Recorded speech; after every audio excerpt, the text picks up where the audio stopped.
Hello friends, मैं सुभाष आप सभी का स्वागत करता हूं JCERT क्लास 7 साइंस बुक के चैप्टर 2 में। आज हम पढ़ेंगे प्राणियों में पोषण। इसके पहले हमने पौधों में पोषण पढ़ा है। आज हम पढ़ेंगे प्राणियों में पोषण। ठीक है, तो चलिए शुरुआत करते हैं। नए लोग जो आज फर्स्ट बार वीडियो देख रहे हैं, चैनल को सब्सक्राइब करके हमसे जुड़ जाइए, और जो पुराने लोग हैं उससे आप रिक्वेस्ट है, आप अगर लाइक नहीं भी करते हैं तो अपना सुझाव जरूर दें, क्या सुधार चाहते हैं वीडियो में और क्या बदलाव हम कर सकते हैं। तो चलिए शुरुआत करते हैं। आपने पिछले पाठ में पौधों में पोषण के बारे में पढ़ा है। ठीक है, हमने पढ़ा है क्या पौधों की तरह जंतु भी अपना भोजन स्वयं बना सकते हैं। जंतु अपना पोषण किस प्रकार करते हैं, हमने पढ़ा पौधों में पोषण पिछली क्लास में। उसमें हमने जाना कि पौधे अपना भोजन स्वयं बना सकता है, जबकि जंतु अपना भोजन स्वयं नहीं बना सकता। जंतु का मतलब यहाँ यह है एनिमल के साथ हम लोग भी जंतु की कैटेगरी में आएंगे। ठीक है, मनुष्य भी इस जंतु के कैटेगरी में आएगा। तो हम यह भी आज जानेंगे कि मनुष्य भी अपना पोषण, अपना खाना खुद बनाता है या फिर पौधे की तरह, अपना खाना खुद बनाता है पौधे की तरह, या फिर दूसरे पर आश्रित हम। हरी पत्तियों के अलावा अन्य किसी भी जंतुओं में क्लोरोफिल उपस्थित नहीं होता है। आपने फर्स्ट क्लास में जब हम पौधों में पोषण पढ़ा रहे थे बताया था कि क्लोरोफिल सिर्फ पेड़ और पौधे में ही पाया जाता है, और जिसमें क्लोरोफिल पाया जाता है वह अपना भोजन स्वयं बना सकता है। जबकि हम जंतु हैं तो जंतुओं में क्लोरोफिल नहीं पाया जाता है। अगर पाया जाता तो हम लोग सूर्य के प्रकाश में कार्बन डाइऑक्साइड और जल का उपयोग करके खाना बना पाते, लेकिन ऐसा हम लोग में नहीं है। तो अतः अन्य जंतुओं में सबसे विकसित मनुष्य भी भोजन का संश्लेषण स्वयं नहीं कर सकते हैं। इसको आप नोट करेंगे कि मनुष्य अपना भोजन खुद नहीं बना पाता है, हम दूसरी चीजों पर आश्रित हैं, हम पेड़ पौधों पर आश्रित हैं। फिर से वही जवाब कि सर हम तो खाना बनाते हैं किचन में जाकर के, हमारी मम्मी बनाती है, हम देखे हैं बनाते हुए। तो सिंपल सा जवाब यह है, हम लोग खाना पकाते हैं। क्या करते हैं? पकाते हैं। हम लोग खाना बनाते नहीं हैं। और हम किसको पकाते हैं? तो साग सब्जी धान गेहूं को पकाते हैं। तो पकाने को आप खाना बनाना नहीं बोल सकते हैं। ठीक है, चलिए। सभी प्राणी अपना भोजन प्रत्यक्ष या अप्रत्यक्ष रूप से पौधों द्वारा बनाए गए भोजन एवं अन्य जंतुओं से प्राप्त करते हैं। जितने भी प्राणी हैं, पेड़ पौधों को छोड़ करके जो प्राणी है, एनिमल्स जितने दिख रहा है, चाहे वो मछली ही क्यों ना हो, सभी प्रत्यक्ष रूप से मतलब डायरेक्ट हम पौधे पर आश्रित है, या फिर अप्रत्यक्ष रूप से। अप्रत्यक्ष रूप से का मतलब क्या है? प्रत्यक्ष रूप से मतलब समझिए कि हमने आम तोड़ा और आम को खा लिया, ये प्रत्यक्ष रूप से डायरेक्ट हमने खा लिया। अप्रत्यक्ष रूप से मतलब क्या है? सबसे पहले हम जो है तो गेहूं काटे उपजा करके, उससे हमने क्या किया? ब्रेड बनाया, और ब्रेड को हमने खाया। तो अप्रत्यक्ष रूप से हम खा रहे हैं। ठीक है, मानव सहित सभी जंतु परपोषी होते हैं। परपोषी मैंने बताया है, परपोषी किसको बोलते हैं? जो अपना खाना खुद नहीं बना पाता उसको हम परपोषी बोलते हैं, यानी जो दूसरे पर आश्रित रहते हैं उसको परपोषी बोलते हैं। और उसके पोषण की विधि को हम परपोषण विधि कहते हैं। परपोषण विधि भी मैंने प्रीवियस क्लास में बताया है। परपोषण विधि वह विधि होता है जिसमें कोई भी जीव अपना खाना स्वयं नहीं बनाकर किसी और पर आश्रित होते हैं। ठीक है, आगे इसको डिटेल से देखने के लिए आप प्रीवियस क्लास को देख सकते हैं। देखिए, पूर्व की कक्षा में हम परपोषियों के शाकाहार, मांसाहार एवं सर्वाहारी में वर्गीकरण को समझ चुके हैं, हमने समझ चुका है। हम यह जानते हैं कि विभिन्न जीवों में भोजन प्राप्त करने की विधियां अलग अलग होती है, परंतु ये विधियां अलग क्यों होती है? हम सब जानते हैं कि जो जीव है, भले वो पेड़ पौधों से अपना खाना ले रहा हो, लेकिन खाना ग्रहण करने का, अपने पेट में ले जाने का विधि जो है, तरीका अलग अलग है। तो क्या क्या तरीका है? देखिए, सबसे पहले मधुमक्खी, ये किस तरह अपना खाना लेता है? फूलों का रस से जो है रस को चूसता है। मेढक क्या करते हैं? छोटे कीड़े मकोड़ों को पकड़ता है और निगल जाता है। जू यह क्या करता है? खून चूसता है, खून को चूसता है। घेंघा क्या करता है? घेंघा कीटों को खाता है या फिर पत्तियों को खाता है। इस तरह चींटी, मोर, ये सब चीज आप जो है लिख सकते हैं। यहाँ पर देखिए एक चीज और है, भोजन अंतःग्रहण के अंतर्गत छीलना, चबाना, काटना, पकड़ना तथा निगलना, साइफनी, स्पंजी, चूसन आदि शब्दों का उपयोग होता है। अंतःग्रहण मतलब क्या होता है? अंतःग्रहण मतलब होता है अपने शरीर के अंदर खाने को ले जाना। जो अंतर्गत नहीं, सॉरी, अंतःग्रहण मतलब होता है कि शरीर के अंदर अपने खाने को ले जाना। ठीक है, तो किस किस तरीका से हम लोग ले जाते हैं? छील करके, चबा करके, काट करके, पकड़ करके, निगल करके अपने अंदर हम ले जाते हैं। अब हमने जो यहाँ पर पढ़ा है, इस चैप्टर में जो पढ़ा है, इससे रिलेटेड मैंने यहाँ पर जो है इंपॉर्टेंट एमसीक्यू भी दे दिया है। इसका आंसर भी साथ में है, आप इसको देख करके समझ सकते हैं कि क्वेश्चन किस तरह से बनते हैं। चलिए एक क्वेश्चन में पढ़ के, एक दो क्वेश्चन पढ़ करके दिखला देता हूँ। आप क्या कीजिए, इसको स्क्रीनशॉट ले लीजिएगा, अभी यहाँ स्क्रीन रुका हुआ है, स्क्रीनशॉट लेकर के आप पढ़ सकते हैं। देखिए, जंतु अपना भोजन स्वयं क्यों नहीं बना सकते? क्योंकि उसमें क्लोरोफिल अनुपस्थित होते हैं। ठीक है, तो इसको आप स्क्रीनशॉट ले सकते हैं। डन है। चलिए चैप्टर 2 चलते हैं। चैप्टर 2 नहीं, पेज 2 में चलते हैं। देखिए इस सारणी से, यानी जो ऊपर में हमने सारणी देखा, इस सारणी से अब आप समझ गए होंगे कि विभिन्न जीवों के शारीरिक रचना में विभिन्नता के कारण उसमें भोजन प्राप्त करने की विधियां अलग अलग होती है। क्या कहना है? जो जीव है उसके शरीर की रचना अलग अलग होने के कारण जो जीव है वो अपना भोजन प्राप्त करने का विधि भी अलग अलग रखता है। जैसे आइए जानते हैं भोजन अंतःग्रहण की कुछ अन्य विधियां क्या क्या है। और सब जीवों में देखना उसके शरीर की रचना में अंतर होगा। जैसे देखिए, एक कोशिकीय जंतु प्रोटोजोआ है, सिर्फ एक कोशिका का जंतु है प्रोटोजोआ। जैसे अमीबा में यह कुटपाद, अभी अमीबा के बारे में पढ़ेंगे, अमीबा के बारे में, के द्वारा होता है। उसी तरह मधुमक्खी फूलों के मकरंद यानी रस को क्या करता है? चूसता है। यह कुटपाद के द्वारा अपना भोजन ग्रहण करता है, मधुमक्खी चूसता है। उसी तरह सर्प क्या करता है? अपने मुख से आहार को निगल जाता है। पंछी जैसे गोरैया अपने चोंच से अनाज दाने कीड़े को पकड़कर क्या करता है? खाता है। सब में देखिए संरचना अलग अलग है उसके शरीर में, इसीलिए जो है वो खाना अलग अलग तरीके से पकड़ के खा रहा है। अब गिरगिट जो है जीवित कीड़ों को एक झटके में जीभ द्वारा लटकाकर मुंह के भीतर खींच लेते हैं। उसी तरह चूहा क्या करता है? कुतर कुतर कर अपना खाना खाता है। अब यहाँ पर है अमीबा द्वारा अंतःग्रहण, अमीबा द्वारा खाने को पकड़ना, आगे हम लोग पढ़ेंगे। देखिए यहाँ पर खाने को पकड़ा जा रहा है। मधुमक्खी द्वारा देखो रस को चूसना, अजगर द्वारा निगलना, देखो निगला जा रहा है। उसी तरह गोरैया का देखिए, देखिए यहाँ पे गिरगिट द्वारा अंतःग्रहण कैसे करा? जीभ से पकड़ रहा है। तो ये सब चीज हम जानते ही हैं। यहाँ पर आप पेज 2 का जो है इंपॉर्टेंट क्वेश्चन को देख सकते हैं। यहाँ पर पेज 3 का भी इंपॉर्टेंट क्वेश्चन एक साथ लिया गया है, क्योंकि इस दोनों एक साथ रिलेटेड है, इसीलिए। अब देखिए, अमीबा में पोषण कैसे होता है जानते हैं हम लोग, यानी समझते हैं कैसे होता है। अमीबा जलाशयों में पाया जाने वाला प्राणी है। अमीबा किसमें पाया जाता है? जलाशय में, जहाँ जल होता है वहां अमीबा पाया जाता है। देखिए और इम्पोर्टेंट, यह अनिश्चित आकार का होता है, जिस तरह से हम लोग का शरीर का आकार है। आप देखिएगा, भले चेहरे में विभिन्नता हो, कद काठे में विभिन्नता हो, लेकिन सारे मनुष्य एक जैसे आपको दिखेंगे। आप पता कर पाएंगे कि यह मनुष्य है। उस तरह जानवर को और मनुष्य में अगर विभेद करना चाहे तो आप पता कर पाएंगे कि कौन सा जानवर है और कौन मनुष्य है। ऐसा क्यों? क्योंकि हम लोग का आकार निश्चित है। लेकिन अमीबा जो जीव है इसका आकार अनिश्चित है, यह किसी भी आकार में पाया जा सकता है, अपने आकार को चेंज कर सकता है।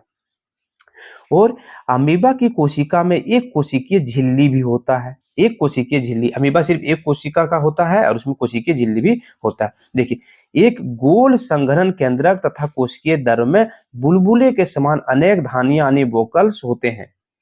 अमीबा निरंतर अपनी आकृति एवं स्थिति कुटपादों अथवा कृत्रिम पांव, जिसे हम पदाव या पदाव भी कहा जाता है, के बनने और बिगड़ने के कारण बदलता रहता है। ये इन्हें गति देने एवं भोजन पकड़ने में सहायता करता है। चलिए क्या हम बोल रहे हैं इसको समझिए। यहाँ पर इस फिगर को समझिए। इस फिगर को सबसे पहले क्या बोला गया कि अमीबा सिर्फ एक कोशिका का होता है, एक कोशिका का अमीबा है। इसमें एक कोशिका में एक नाभिक होता है, तो ये नाभिक है। अब इसने क्या किया, यहाँ पर खाना देखा कि यहाँ पर खाना है, तो इसने क्या किया, देखिए अपने हाथ को, देखिए साइज को, ये अपना शरीर के आकार को बदल सकता है, तो इसने बदल करके क्या इस तरह से जो है बना लिया और बीच में इसने खाने के कण को फंसा लिया। और इस तरह जो आकृति बन रहा है उसको कुटपाद के नाम से जानते हैं। और धीरे धीरे क्या कर रहा है, इस खाने के टुकड़े को अपने में फंसा लिया इसने, और खाने के टुकड़ों को फंसाने के बाद कहाँ ले जाएगा? खाद्य रस धानी में पहुंचा देगा खाने को, और फिर इससे ऊर्जा ले करके फिर इसी से यहाँ क्या करेगा, ये बाहर इसको अपशिष्ट पदार्थ को बाहर कर देगा। डन है, यहां तक समझ गए। अब देखिए क्या है, इन्हें भी जानिए। पाचन जो कोशिका के भीतर होता है अंतः कोशिकीय पाचन कहलाता है। वह पाचन का तरीका जो कोशिका के अंदर होता है उसको हम क्या बोलेंगे, अंतः कोशिकीय पाचन कहते हैं। पाचन जो कोशिका के बाहर होता है उसे हम बाह्य कोशिकीय पाचन कहते हैं। पाचन का वह तरीका जिसमें पाचन कोशिका के बाहर हो उसको हम क्या बोलेंगे, बाह्य कोशिकीय पाचन कहेंगे। यह डिफिनेशन के लिए याद रख सकते हैं। अब यहाँ पर हमने अमीबा का पोषण इस चित्र में देखा और समझा।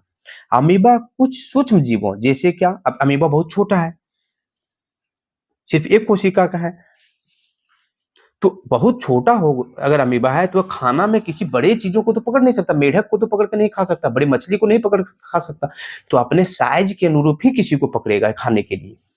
ठीक है, तो यहाँ पर किसको खाता है, तो शैवाल के छोटे छोटे टुकड़े, बैक्टीरिया, डायटम्स आदि छोटे एक कोशिकीय जीव, फिर मृत कार्बनिक पदार्थ के छोटे टुकड़े इत्यादि का आहार करता है। यानी जो छोटे छोटे जीव हैं या फिर मृत कार्बनिक पदार्थ हैं उसको अपने खाने के रूप में यह इस्तेमाल करता है अमीबा।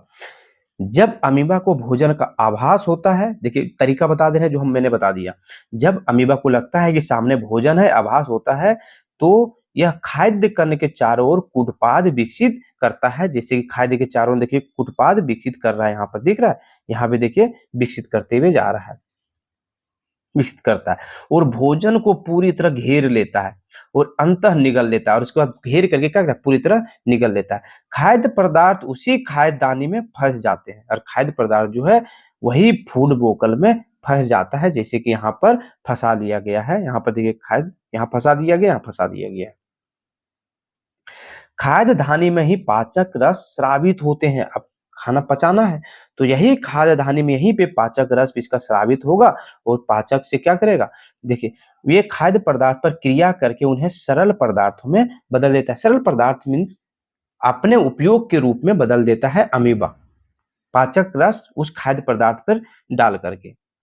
उसके बाद क्या होता है, पचा हुआ खाद्य पदार्थ धीरे धीरे अवशोषित हो जाता है, यानी अपने अंदर एनर्जी के लिए जो है खाद्य पदार्थ को धीरे धीरे अवशोषित कर लेता है।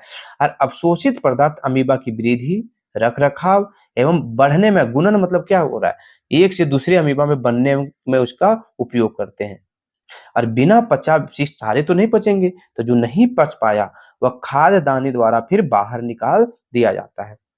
ठीक है, तो अमीबा के अंतर्गत पाचन, उत्सर्जन जैसी सारी क्रियाएं एक कोशिका द्वारा ही संपन्न होता है। अगर हम मनुष्य का बात करें, जानवरों का बात करें, तो हम लोगों में असंख्य कोशिकाएं हैं, मिलियंस ऑफ मिलियंस कोशिका है, जबकि अमीबा सिर्फ एक कोशिकीय जीव है, बहुत छोटा, इसको हम लोग नंगी आंखों से नहीं देख पाएंगे।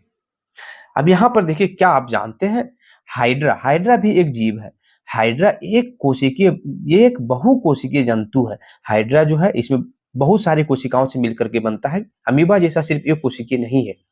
तो ये बहुकोशिकीय जंतु है जिसकी मुख गुहा का छिद्र अंतर्ग्रहण और उत्सर्जन के लिए एक ही होता है। कहने का अर्थ ये है कि हाइड्रा जो है एक ऐसा जीव है जो बहुत सारे कोशिकाओं से मिलकर बना होता है, लेकिन जिस छिद्र से यह खाना खाता है उसी छिद्र से वो अपशिष्ट पदार्थों को बाहर निकालता है। अगर हम मनुष्यों का बात करें तो हम लोग मुख से खाना खा रहे हैं और उत्सर्जन के लिए हम लोग अलग रास्ते का उपयोग करते हैं, मल बाहर निकालने के लिए हम लोग टॉयलेट करने के लिए अलग रास्ता है, पानी पीने के लिए अलग रास्ता है। लेकिन हाइड्रा जो है एक ऐसा जीव है, वह क्या करता है, यह बहुकोशिकीय जीव होने के कारण भी, यानी साथ भी, यह इसके पास एक ही छिद्र है खाना खाने के लिए और बाहर निकालने के लिए।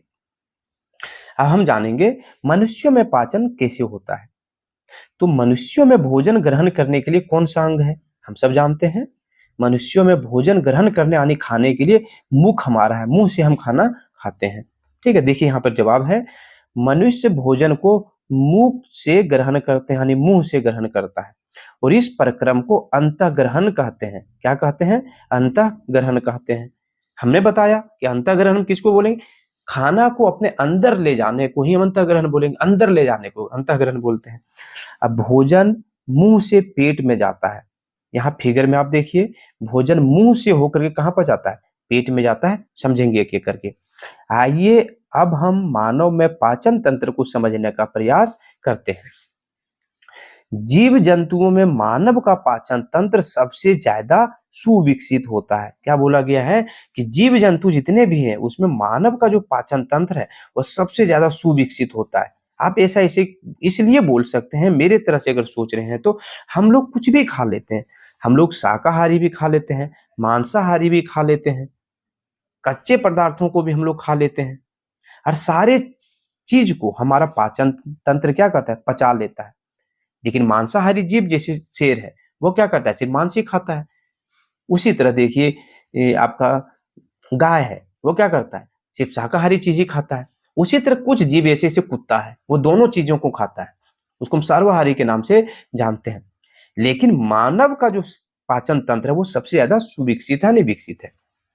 कैसे, देखिए, यह मुख, ग्रास नली, आमाशय, छोटी आंत, बड़ी आंत, मलाशय एवं गुद्दा से बना होता है। यह पाचन तंत्र के अंतर्गत ये सारे नाम आते हैं। अभी हम जब डिटेल से इसको समझेंगे तो पता चलेगा, सारे चीज आते हैं। अब देखिए, आहार नाल पाचक ग्रंथियों तथा पाचन क्रिया मिल करके पाचन तंत्र का निर्माण करते हैं। अब इसका जवाब क्या होगा, यानी पाचन तंत्र हम किसको बोलेंगे। देखिए, किसको पाचन तंत्र में अंतर्गत लेते हैं हम।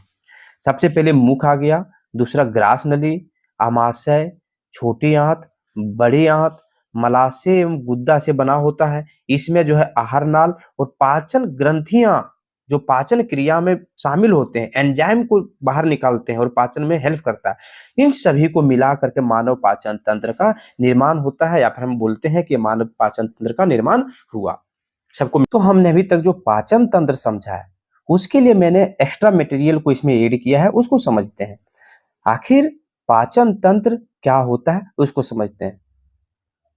डाइजेस्टिव सिस्टम वह शारीरिक प्रणाली, यानी वह सिस्टम, शरीर का सिस्टम जो हमारे द्वारा खाए गए भोजन को पचाकर शरीर को आवश्यक ऊर्जा, पोषक तत्व और जीवनी शक्ति प्रदान करता है। जीवन जीने का शक्ति जो है प्रदान करता है। यह सारा प्रणाली पाचन तंत्र, इसमें जो है सारा चीज आता है। लेकिन पाचन तंत्र में कौन कौन से मुख्य अंग काम आते हैं, मेन ऑर्गन कौन कौन सा है, तो सबसे पहले मुंह काम आता है। सबसे पहले हम खाना क्या करते हैं, मुंह में ही डालते हैं। इसका काम है भोजन को चबाना, लार बनाना और पाचन की शुरुआत करना। मुंह से ही पाचन का शुरुआत हो जाता है। दूसरा है ग्रेसनी, जिसने हमने लाइन देखा जो पाइप जैसा लाइन था, उसी को। यह भोजन को निगलने में मदद करता है, अभी डिटेल से उसको समझेंगे। उसके बाद आता है अन्न नलिका, यह भोजन को पेट तक पहुंचाता है। अगला है अमाशय, जिसको हम स्टोमच बोलते हैं, पेट को भोजन को रस में बदलना, अम्लीय पाचन करना। जो खाना हमने खाया, खाना का टुकड़ा जो है दांत में बड़ा बड़ा चबाने के बाद बड़ा बड़ा ही था, उसको जब पेट में जाता है तो यहाँ पर अम्ल जो है उसको घोल करके क्या बना देता है, रस टाइप बना देता है, घोल करके छोटा छोटा टुकड़ा में बदल देता है। उसके बाद यहाँ से जाता है छोटी आंत में। यहाँ पर पोषक तत्वों का अवशोषण, जो खाना हमने खाया उसके जो भी पोषक तत्व है उसका अवशोषण छोटी आंत में हो गया, यानी उसमें जो भी इंपॉर्टेंट चीज हमारे शरीर के लिए लाभदायक चीज था उसको हमने सोख लिया। अवशोषण मीन्स सोख लिया। अब आता है बड़ी आंत। बड़ी आंत का क्या काम है, जल का अवशोषण करने का काम होता है बड़ी आंत में, और यहीं पर मल का निर्माण होता है। बड़ी आंत में ही हमारा मल का निर्माण होता है, और जो भी खाना में जल था उसको सोखने का काम बड़ी आंत में होता है। उसके बाद आता है मलाशय एवं गुद्दा, शरीर से अपशिष्ट निकलना, जो भी वेस्ट पदार्थ जो यहाँ पर बना था हमारा बड़ी आंत में, बड़ी आंत से जो है मलाशय एवं गुद्दा से बाहर निकल जाता है। इस फिगर से आप देख सकते हैं, यह है बड़ी आंत यहाँ तक। उसके बाद यहाँ से देखिए मलाशय, और यह है गुद्दा, यहाँ से बाहर निकल गया। डन है। अब एक है सहायक ऑर्गन, यानी ये सब जो काम हो रहा था, जैसे कि यहाँ पर समझिए पेट में जो है अम्लीय पाचन करने का, यहाँ तो अम्ल कहाँ से आया, एसिड कहाँ से आया यहाँ पर, और भी कुछ तो और उपयोग होता हुआ खाना पचाने में, तो वो उसके लिए सहायक कौन है, सबसे पहले लीवर। लीवर का क्या काम है, यह पीत बनाता है। लीवर पीत बनाता है, और पीत का काम है वसा को पचाने का। वसा मीन्स तेल का पाचन जो होता है वो पीत से होता है। अगला है अग्नाशय, जिसको हम पेनक्रियाज बोलते हैं। यह क्या करता है, एंजाइम बनाता है जो कार्बोहाइड्रेट, प्रोटीन व वसा पचाते हैं। यानी ये अग्नाशय में भी जो एंजाइम बनता है वह भी वसा का पाचन करने में हेल्प करता है, पचाता है। लेकिन मुख्य रूप से कार्बोहाइड्रेट और प्रोटीन का पाचन अग्नाशय के में जो एंजाइम बनता है उसके द्वारा होता है। अब आता है पित्ताशय, जिसको हम गॉल ब्लैडर कहते हैं। पित्त का संग्रह करना और जरूरत के अनुसार छोड़ना। मतलब समझिए, सबसे पहले पित्त जो है लीवर में बनता है और लीवर से बन करके यहाँ पित्ताशय में स्टोर होता है, और जिस समय पित्त का जरूरत पड़ता है हमारे शरीर को, उस समय क्या करता है, जरूरत के अनुसार उसको छोड़ता है। ठीक है, डिटेल से आप समझ गए मिला करके। अब एक एक करके हम यहाँ पर फिगर के माध्यम से समझा देते हैं। आप लोग को अभी यहाँ पूरा डिटेल से नहीं पढ़ना है। यहाँ सबसे पहले मुख है मेरा, ठीक है। मुख से हमने खाना लिया कहाँ, और ये नली जो है हमारा ग्रासिका, देखिए ये ग्रासिका है, ये ग्रासिका, ये नली, इसी से खाना होते हुए नीचे आता है कहाँ पर, ये हमारा अमाशय है, जिसको हम पेट के नाम से जानते हैं, अमाशय है। इस अमाशय से होते हुए खाना कहाँ आता है, छोटी आंत में आता है। ये जो दिख रहा है ये छोटी आंत है। नाम छोटी है लेकिन इसकी लंबाई बड़ी होती है, और इससे होते छोटी आंत, देखिए यहाँ बड़ी आंत से जुड़ा हुआ, ये बड़ी आंत है, और बड़ी आंत से होते हुए देखिए मलाशय से होकर के बाहर खाना चला जाता है। अभी एक एक करके जो भी आपके बुक में है डिटेल से उसको समझेंगे। देखिए, पोषण एक जटिल प्रक्रिया है जिसमें भोजन के जटिल खाद्य पदार्थ सरल खाद्य पदार्थों में परिवर्तित हो जाते हैं। पोषण क्या है, पोषण एक जटिल प्रक्रिया है। इसमें बहुत सारे ऑर्गन को काम में लगाना पड़ता है, बहुत सारे एंजाइम का प्रयोग होता है।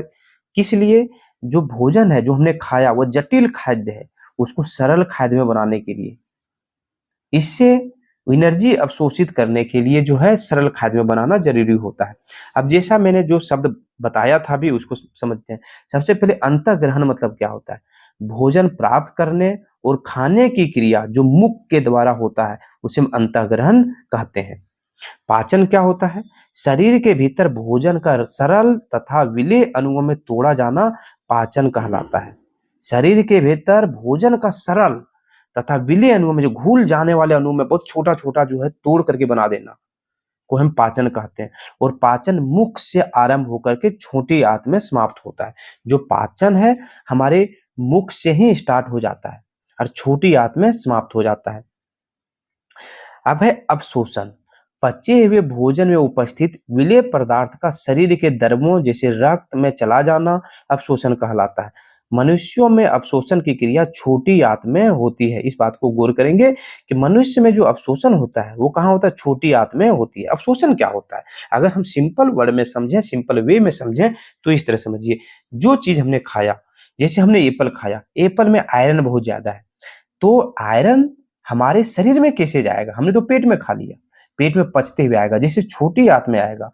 तो यहाँ पर क्या होता है, आयरन जो है उसको छोटी आंत अवशोषित कर लेता है, खींच लेता है, और खींच करके ब्लड में मिला देने का काम कौन करता है, छोटी आंत करता है।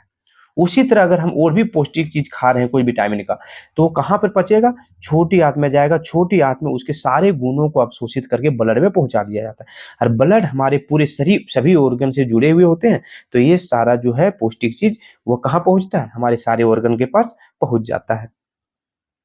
अब आता है स्वांगीकरण, क्या होता है, वह प्रक्रिया जिसमें अवशोषित भोजन का उपयोग ऊर्जा उत्पादन करने तथा वृद्धि के लिए होता है, परिपाचन कहलाता है। ठीक है, आगे आते हैं। यही होता है स्वांगीकरण, क्या, वह प्रक्रिया जिसमें अवशोषित भोजन का उपयोग, जो अवशोषित, छोटी आंत में भी बताया कि अवशोषित कर लिया गया है भोजन को। अब अवशोषित करने के बाद इससे जो ऊर्जा उत्पन्न करना है, और फिर ऊर्जा जो इससे अवशोषित करने के बाद जो ऊर्जा मतलब हमारे ब्लड में गया, उसको कहाँ कहाँ किस किस तरह से उपयोग करना है, उसी को हम स्वांगीकरण कहेंगे। अब आता है बहिष्करण तथा निष्कासन, वह प्रक्रिया जिसके द्वारा अपचित खाद्य पदार्थ शरीर से बाहर निकाल दिया जाता है, उसे हम उत्सर्जन कहते हैं। अब मैंने जो भी खाया उसमें जो भी हमारे शरीर के लिए उपयोगी था उसको तो छोटी आंत से अवशोषित करके हमारे ब्लड के पास पहुंचा दिया गया, लेकिन जो ठोस पदार्थ हमारे शरीर में बच गया है, जो हमारे लिए कोई उपयोगी नहीं है, अगर वह शरीर में रहेगा तो शरीर को खराब करेगा, तो उसी का बाहर निकल जाना हम क्या बोलते हैं, निष्कासन बोलते हैं। उत्सर्जन भी बोलते हैं उसको, या फिर बहिष्करण बोलते हैं। ठीक है, अब इस फिगर को हमने समझ लिया। अब आते हैं मुख एवं यानी माउथ एवं बेकल कैविटी। मुख एवं मुख गुहिका किसको बोलते हैं? मुख एवं मुख गुहिका समझिए। मुख में हम किसको लेते हैं? मुंह में हम दांत को भी लेते हैं, जीभ को भी लेते हैं। इसके अलावा हमारे जो बाहर का जो गाल दिख रहा है वह भी हमारे मुख में आता है, होंठ भी हमारे मुख के अंतर्गत आता है। लेकिन मुख गुहिका जो होता है वह मुंह के अंदर का खाली स्थान होता है, दांत और जीभ के बीच वाला जो भाग है उसको हम बोलते हैं मुख गुहिका। मतलब समझिए मुख का ही पार्ट है मुख गुहिका, लेकिन मुख सबसे बड़ा पार्ट है। मुख में हमने बता दिया मेरा गाल आ रहा है, ऊंट आ रहा है, दांत भी आ रहे हैं, जीव भी आ रहा है, तो ये मुख का पार्ट है। समझिए, देखिए आगे, भोजन मुख में उपस्थित दांतों के द्वारा छोटे छोटे टुकड़ों में काटा और चबा दिया जाता है। जो हमने खाया वो हमारे दांत के द्वारा तोड़ दिया जाता है, छोटा कर दिया जाता है, पीस दिया जाता है। और अब ऐसा करने में कौन उपयोग करता है? तो हमारे मुंह में लार ग्रंथि होता है, 3 जोड़ी लार ग्रंथियां होती है। दांत के नीचे होता है, जबड़े के ऊपर होता है, जीभ के नीचे होता है। यह तीनों लार ग्रंथियां क्या करता है? जब हमारे मुंह में भोजन गया तो बराबर लगातार जो है लार निकालने का काम करता है। और इसको जीभ जो है इस लार को भोजन में मिलाता है खाना मुलायम करने के लिए। ठीक है, और उसके बाद क्या होता है? देखिए, जो भोजन चबाते समय लार निकलती है यह भोजन को मुलायम एवं गिल्ला करता है। लार में एंजाइम एमाइलेज पाया जाता है। इस बात को आप याद रखेंगे। भले आपको लग रहा है कि इतना छोटा क्वेश्चन कौन पूछेगा, लेकिन आप उठा कर देखिएगा क्वेश्चन 1 to 5 22 तारीख जो है, जो एग्जाम हुआ था सहायक आचार्य का, उसमें यही पूछा गया था क्वेश्चन कि लार में कौन सा एंजाइम पाया जाता है। तो एमाइलेज एंजाइम जो है वो लार में पाया जाता है। और इसका काम क्या है लार का?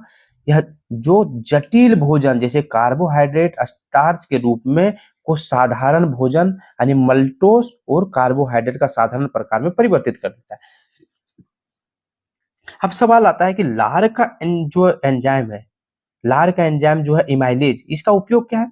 तो जो जटिल भोजन हमने खाया है उसको सबसे पहले सरल भोजन में बनाता है, जिसको हम माल्टोस के नाम से जानते हैं, उसमें परिवर्तित करने का काम कौन करता है? लार करता है। यहाँ पर आप इंपॉर्टेंट क्वेश्चन को देख सकते हैं, स्क्रीनशॉट ले सकते हैं, इसके आंसर भी यहाँ पर दिया गया है। पढ़ाने का एक अच्छा तरीका मैंने अपनाया है। जो भी मैं पढ़ा रहा हूँ उससे बनने वाले क्वेश्चन जो आपको लगता है कि बहुत सिंपल है, लेकिन आप क्वेश्चन करके देखिए कितना टफ जैसे लगता है। अगर इस तरह का क्वेश्चन आपके एग्जाम में आ जाए तो बनाना कठिन हो जाता है। तो इसको आप स्क्रीनशॉट ले सकते हैं। ठीक है, आगे आते हैं। क्रियाकलाप 1 को हम देखते हैं। आप दर्पण में देखकर अपने दांतों को गिनिए। यह भी जानने का प्रयास कीजिए कि क्या सभी दांत एक प्रकार के हैं। अभी मैंने मुंह और बेकल कैविटी यानी मुख गुहा के बारे में पढ़ रहे हैं, तो दांत भी उसी के अंदर आ रहा है, इसीलिए यहाँ पर दांत को पढ़ना पड़ रहा है। तो हम क्या कर रहे हैं? दर्पण में देख करके अपने दांत को गिनने का प्रयास करते हैं। क्या सभी दांत एक प्रकार है? अगर आप देखेंगे तो सारे दांत एक प्रकार के नहीं होते हैं। दांतों को गिनने से पहले हाथ को अच्छी तरह धोना चाहिए। ऐसा क्यों? ऐसा इसलिए क्योंकि हमारे हाथ में जो भी बैक्टीरिया वायरस वगैरह है वह मुंह में ना चला जाए, जो हमारे लिए हानिकारक होगा। इसीलिए जो है क्या करना है? हाथ को सबसे पहले धोना है। और विभिन्न प्रकार के दांत एवं गिने गए दांत को आपको यहाँ पर क्या करना है? लिखना है। जैसे यहाँ पर देख सकते हैं, पकड़ने तथा काटने वाले दांत 4 होते हैं, 4 ऊपर और 4 नीचे, टोटल 8 रहेगा, जिसको हम क्या बोलते हैं? कृंतक दांत। काटने वाले दांत को कृंतक बोलते हैं। चीरने एवं फाड़ने वाले दांत टोटल कितने हैं? 4 है, जिसको हम रंधक बोलते हैं। पीसने और पकड़ने वाले दांत 8 है, जिसको हम अग्रचवर्णक बोलते हैं। चबाने एवं कुतरने वाले दांत 12 है, जिसको हम चवर्णक बोलते हैं।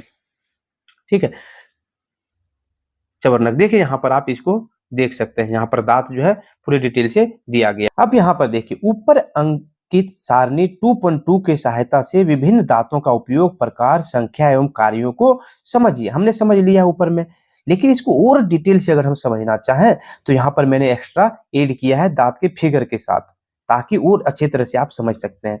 देखिए क्या है? मनुष्यों के दांतों की पूरी जानकारी क्या है? दांतों की सबसे पहले संख्या, तो संख्या याद रखेंगे, अभी और हम उसको डिटेल से पढ़ेंगे। लेकिन यहाँ पर देखिए बचपन के दांत जो होते हैं उसको हम दूध के दांत बोलते हैं। या 10 ऊपर और 10 नीचे निकलता है, यानी टोटल 20 दांत हमारे दूध के दांत होते हैं। और वयस्क में जो है वो परमानेंट टीथ यानी एक बार टूट जाने के बाद फिर दोबारा नहीं आएगा। तो ये कितने हैं, टोटल 32 है, 16 ऊपर और 16 नीचे होता है। दांतों के प्रकार जैसा कि हमने पहले ऊपर में पढ़ा है, सबसे पहले कृंतक काटने का काम है, टोटल 8 है, काटने के लिए इसका कार्य है। उसके बाद है नुकीले दांत, टोटल 4 है, फाड़ने में काम आता है।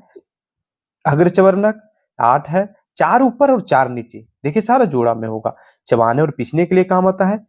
चवरक ये कितने हैं, टोटल 12 है, भोजन को बारीक पीसने के लिए होता है। और इसमें 4 अक्ल के दांत शामिल होते हैं, 4 अक्ल के दांत शामिल होते हैं, जो युवाओं में 20 से 25 वर्ष के उम्र में शुरू होता है आना। कहां पर अक्ल का दांत होता है, सबसे पहले ये देखिए, ये है कृंतक, ये 4 जो दांत दिख रहा है आपको, काटने का काम है इसका, काटने का काम जो है ये 4 का होता है। अब देखिए इंसिजन, नुकीले दांत, देखिए ये थोड़ा सा नुकीला जैसा, ये अगर आप गन्ना कभी खाए हैं तो कहां से चीरने की कोशिश करते हैं, देखिए यही ये दांत से चीरने की कोशिश करते हैं। कभी आप किसी धागे को काटने का कोशिश कर रहे हैं तो किससे काटने की कोशिश करते हैं, यही दांत को से काटने का कोशिश करते हैं। फाड़ने का मतलब उसको फाड़ना ही बोलते हैं, करते हैं। उसके बाद इधर दांत होते हैं, इधर आगे दांत होता है जो चबाने का काम करता है। अग्रचवर्णक, इसका भी काम चबाने का ही होता है, लेकिन ये आगे की ओर होता है, और ये भी चबाने का काम होता है जो पीछे की ओर होता है। इसके रिलेटेड जो भी इंपॉर्टेंट क्वेश्चन यहाँ पर आप जो है इसका स्क्रीनशॉट ले सकते हैं। चलिए आगे बढ़ते हैं, यहाँ पर मैंने इसको डिटेल से पढ़ा दिया है। अब देखिए एक चीज और है, ऐसे अलग अलग प्रकार के दांत वाले प्राणी को हम विषम दंती कहते हैं। वैसे वैसे प्राणी जिसमें इस तरह का, जिस तरह हम लोगों में 4 प्रकार के दांत थे, उस तरह का दांत अगर किसी प्राणी में है तो उसको हम विषम दंती बोलेंगे, अलग अलग प्रकार के दांत का बोलेंगे उसको। अब देखिए दूध के दांत एवं अस्थायी दांत, इसका बारे में हमने ऊपर में समझा, लेकिन एक बार पढ़ लेते हैं। बचपन में जो दांत निकलते हैं उसे दूध के दांत कहते हैं। इसकी संख्या 20 होती है। 80 वर्ष की आयु तक एक दांत गिर जाते हैं, यानी ये दांत गिर जाते हैं। इसकी जगह अस्थायी दांत, जिसे हम परमानेंट टीथ बोलते हैं, निकलता है। इनकी संख्या 32 होती है, जो ऊपरी जबड़े में 16 और निचले जबड़े में 16 होती है। सामान्यतः अस्थायी दांत स्वस्थ व्यक्ति में जीवन भर रहता है तथा वृद्धावस्था में प्रायः गिरने लगता है। ठीक है, अस्थायी दांत और मिल्क टीथ के बारे में हमने दूध के दांत के बारे में समझा। अगर एक क्वेश्चन रेलवे में आया हुआ था, रेलवे के एग्जाम में, कि किसी भी मनुष्य में बचपन से टोटल दांतों की संख्या कितनी उगती है, तो ये कितनी उगती है, एक है 32 जो परमानेंट टीथ है, और 20 क्या होता है, दूध के दांत होते हैं। तो टोटल 52 दांत जो है एक मतलब पूरे जीवन काल में मनुष्यों में उगता है। ठीक है, आगे देखिए, मनुष्य के जीवन काल में दांत 2 बार निकलते हैं। इसी अवस्था को हम द्विदंती कहते हैं। मनुष्य के जो जीवन काल देखिए 2 बार दांत निकलते हैं, एक मिल्क टीथ हो गया, एक परमानेंट टीथ हो गया। इस जो अवस्था, यह जो अवस्था है उसको हम द्विदंती कहते हैं। आगे है, दांत भोजन के छोटे छोटे टुकड़ों में कर देते हैं। अब इस भोजन का क्या होता है, क्या हमारे मुख में उत्पन्न लार की इसमें विशेष भूमिका है, हमने आगे भी पढ़ा है। तो चलिए देखते हैं और डिटेल से इसको। लार एवं उसमें उपस्थित एंजाइम जटिल भोजन को साधारण भोजन में कैसे परिवर्तित कर देता है, हम क्रियाकलाप से समझेंगे। जैसे हमने ऊपर में पढ़ा कि लार का क्या काम है, लार जटिल भोजन को सरल भोजन में बदलने का काम करता है, उसमें एंजाइम मिला करके। 2 परखनली लीजिए तथा उन्हें ए एवं बी चिन्हित कीजिए। परखनली ए में चम्मच उबला हुआ चावल लीजिए। 1 चम्मच उबले हुए चावल को मुख में डालकर 3 से 5 मिनट तक चबाइए तथा उसे परखनली बी में डालिए। यानी इसमें जो चावल डाला गया है इसको आपने मुख में चबा करके डाला है। डन है, इसमें चबा कर डालिए। दोनों परखनली में 4 से 5 ml जल डाल दीजिए, जैसा कि डाल दिया है। अब दोनों परखनलियों में 3 से 4 बूंदे आयोडीन विलयन डालिए तथा उसका अवलोकन कीजिए। आप परखनली ए तथा बी में क्या अंतर देखते हैं? परखनली ए का रंग नीला क्यों हो जाता है? देखिए ए का रंग नीला हो गया है, क्यों हुआ है समझिए। परखनली ए में स्थित स्टार्च से आयोडीन प्रतिक्रिया कर उसे नीले रंग में परिवर्तित कर देती है। इससे स्टार्च से आयोडीन ने प्रक्रिया किया और उसको नीला रंग में बदल दिया। इसके उबले हुए चावल को चबाने पर मुख में स्थित लार स्टार्च को शर्करा में परिवर्तित कर देता है। जो हमने उबले हुए चावल को मुंह में डाला तो लार क्या किया, स्टार्च को शर्करा में परिवर्तित कर देता है और शर्करा आयोडीन से प्रतिक्रिया नहीं करती, जिस कारण परखनली बी का रंग परिवर्तित नहीं हुआ। यहाँ पर देखिए कोई परिवर्तन इसमें नहीं हुआ था। इंपॉर्टेंट क्वेश्चन को फिर से मैं बता देता हूँ, स्क्रीनशॉट आप ले सकते हैं। आइए बात आगे देखते हैं। अब है दंत छेद से सावधान। दंत छेद मतलब दांतों के झड़ने से सावधान। क्यों दांत हमारे झड़ जाते हैं, क्या कारण है झड़ने का, उसको समझेंगे। आपने देखा होगा कि छोटे बच्चे जो अधिक टॉफियां खाते हैं उनके दांत सड़ जाते हैं। बड़े भी अगर अपने दांतों की सफाई अच्छे से नहीं करेंगे तो उसके अस्थायी दांत हमेशा के लिए सड़ जाएंगे या कीड़े लगकर टूट जाएंगे। बड़े लोग जो हैं उन लोग का बात है। सामान्यतः हमारे मुख में जीवित जीवाणु पाए जाते हैं जिससे हमें कोई हानि नहीं होती। हमारे मुख में हमेशा जीवाणु पाया जाता है जिससे हमें कोई हानि नहीं होता, लेकिन खाना खाने के बाद अगर मुख ठीक से साफ नहीं करते हैं तो अनेक हानिकारक जीवाणु वृद्धि करने के बाद जीवाणु जो है दांतों के बीच में फंस जाते हैं और भोजन के शर्करा का विघटन कर अम्ल स्रावित करते हैं। जो जीवाणु छोटे छोटे जो मुख में जो रह गया है चावल का कण या तो खाना, उसको खा करके जीवाणु वृद्धि हो रहा है। जहां पहले 10 जीवाणु था वहां 1000 जीवाणु बन गए और धीरे धीरे क्या कर रहा है, अम्ल स्रावित कर रहा है जो खाना है उसको खा करके, जिसके कारण जो अम्ल है उससे हमारे दांतों का धीरे धीरे क्षय हो रहा है, यानी क्षति पहुंच रहा है और खत्म होते जा रहा है। जैसे यहाँ पर आप देख सकते हैं, इसमें जो पीला पीला कलर का जो दिख रहा है ये दांत का धीरे धीरे क्षय होना ही दिखा रहा है। हमने दांत के बारे में समझा, अब समझते हैं जीभ के बारे में क्या होता है। जीभ से तो आप खूब परिचित हैं। तरह तरह के स्वाद का मजा भी जीभ के कारण ही संभव है। जीभ के कारण ही हम स्वाद का पता लगा सकते हैं। अगर जीभ नहीं है तो आप कोई स्वाद पता नहीं कर पाएंगे, क्योंकि जीभ पर ही जो है टेस्ट बड्स होते हैं। अभी आगे समझेंगे। आइए क्रियाकलाप द्वारा इसके बारे में जानेंगे हम। क्रियाकलाप 4 है। क्या कहा गया इसमें, सबसे पहले अपने सहपाठियों की आंखों में कपड़े की पट्टी आप जो है बांध दीजिए। आंख में पट्टी बांधना है, ऐसा इसलिए करना है ताकि जब उसके जीभ पर हम कुछ खाने के लिए डालें तो उसको पता ना चले हम क्या डाल रहे हैं। अब विभिन्न स्वाद वाले खाद्य पदार्थ जैसे मिठाई, नमकीन, नींबू रस, नीम की पत्ती का रस, इमली आदि जैसे वस्तुओं को एकत्र कर मेज पर रखिए। सबसे पहले मेज पर रख देना है। अब एक एक करके आप आंखों में पट्टी बांधे हुए सहपाठियों के जीभ पर अलग अलग खाद्य पदार्थों को रखिए। उनसे उस खाद्य पदार्थ का नाम पूछिए। क्या वे नाम बता पाते हैं? ये नाम वे किस आधार पर बता पाते हैं, बता सकते हैं। जैसे कि समझिए कि आपने चीनी रखा है, चीनी को आपने अपने आंख पर पट्टी जो बंधा हुआ है उसके सहेली के जीभ पर रखा, वो बता देगा कि मीठा है, मतलब चीनी का चीज ही कुछ है। अगर मिर्च डाल देते हैं तो पता चल जाएगा मिर्च है, जब बिना आंख देखे। क्यों? हो ना हो कुछ कारण है हमारे जीभ पर जिससे हम पता लगा पाते हैं, तो उसी को हम समझेंगे। सबसे पहले जीभ का जो है संरचना यहाँ पर देख लीजिए। सारे लोगों का जीभ इस तरह का ही होता है, हम लोग देखते हैं। तो जीभ का जो शुरू वाला पार्ट है यहाँ पर, ये पार्ट, ये हमेशा मीठे चीजों को पहचानने का काम आता है। अगर यहाँ पर आप रख देते हैं कोई चीज, हाँ मीठा चीज, तो आप नहीं पता कर पाएंगे कि क्या मतलब ये क्या हमने खाया है, मीठा या खट्टा, क्या खाए हैं नहीं पता चलेगा। तो यहाँ पर अगर कोई चीज आ गया तो उससे पता चल जाता है कि मीठा है।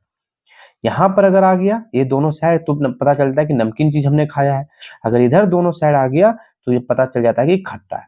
और तीखा के लिए यहाँ पर आता है, इसीलिए हम लोग देखते हैं जब तीखा चीज मिर्च वगैरह खाते हैं तो बहुत ज्यादा तकलीफ होता है, क्योंकि देखिए यहाँ पर जो टेस्ट करने वाला स्वाद का जो वर्ड है बहुत ज्यादा इसका एरिया तीखा के लिए है। जीभ एक मांसल पेशीय अंग है। मांसल पेशीय अंग मतलब क्या होता है, मांस से जुड़ा हुआ ही है ना पेशीय अंग। पेशीय अंग है, पेशी से बना हुआ, जो पीछे की ओर गुहा के अधर तल से जुड़ी हुई होती है। देखिए यहाँ पर ये जो है ये पीछे की ओर जुड़ा हुआ है हमारे गला के साइड से, उसी के बारे में यहाँ पर बोला जा रहा है। इसका अग्रभाग समतंत्र होता है और किसी भी दिशा में मुड़ जाता है। जीभ का जो ऊपरी भाग, आप अपना जीभ को देखिए चारों तरफ मोड़ करके आप मोड़ सकते हैं, ठीक है। तो ये पूरी तरह से स्वतंत्र होता है और किसी भी दिशा में मुड़ जाता है। और जीभ का मुख्य कार्य भोजन को लार से मिलाना एवं उसे निगलने में सहायता करना है। तो जीभ का क्या कार्य है? इसका कार्य भोजन को लार से मिलाना है और उसे निगलने में सहायता करना है। साथ ही जीभ हमें बोलने में भी मदद करता है। जीभ पकड़ करके आप बोल करके कोशिश कीजिए, आपका आवाज में जो है वॉइस है उसमें चेंज आ जाएगा। इसका मतलब बोलने में भी जीभ हमारा जिम्मेदार होता है। ठीक है।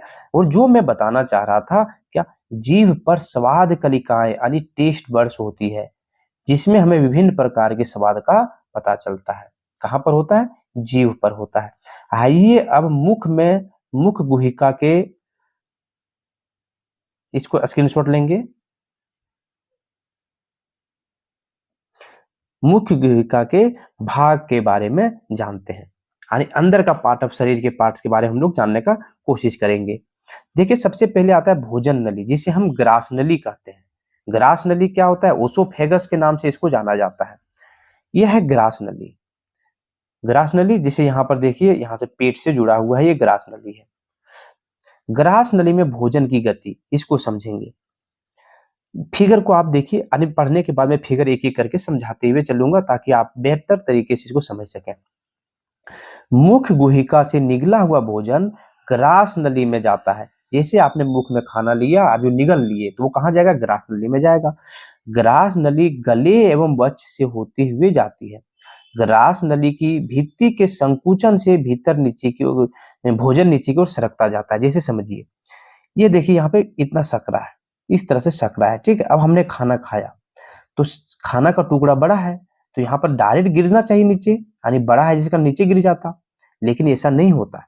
यह नली जो है बहुत पतला है, सकरा है। खाना यहाँ पर हमने खाया, जैसे यहाँ पर आया खाना, ये दोनों तरफ से इसको दबाया हुआ है। देखिए, दबाया हुआ है दोनों तरफ से। अब जैसे ये खाना यहाँ नीचे आएगा, फिर यहाँ सीधा हो जाएगा। और नीचे देखिए क्या है, नीचे जो है सिकुड़ा हुआ है, जहां खाना जाएगा वहीं पर फैलेगा।